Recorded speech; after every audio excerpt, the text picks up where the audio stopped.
नगरचा पारा 41 अंशावर 1.5 मिनिटे सिग्नलवर थांबणे ठरते जीवाला धोकादायक। अहिल्यानगरचा पारा 41 अंश सेल्सिअसवर गेलाय, त्यामुळे दुपारी 12 ते 3:30 वाजेपर्यंत दुचाकीवर प्रवास करणे धोक्याचे ठरते। पोलीस अधीक्षक चौक व प्रेमदान चौकातील सिग्नलवर 1.5 मिनिटाहून अधिक वेळ थांबावे लागत आहे। इतका वेळ तप्त उन्हात उभे राहणे आरोग्याला धोक्याचे असल्याचे तज्ज्ञांचे म्हणणे आहे। इतका वेळ उन्हात उभे राहिल्याने वाहन चालकांच्या आरोग्यावर धोकादायक परिणाम होऊ शकतो। त्यामुळे उन्हाळा संपेपर्यंत सिग्नलचा कालावधी कमी करण्याची गरज व्यक्त केली जाते। शरीराचे तापमान साधारण 37 अंश असते।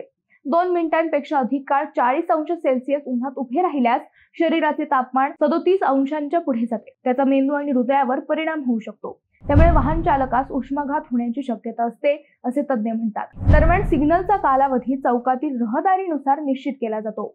तो कमी केला तर वाहतूक नियम करणे हे कठीण होते। त्यामुळे शक्यतो गरज नसल्यास दुचाकी चालकांनी दुपारच्या उन्हात प्रवास टाळावा। प्रवास आवश्यक असल्यास हेल्मेट घालूनच वाहन चालवावे, असे आवाहन पोलिसांनी केले आहे।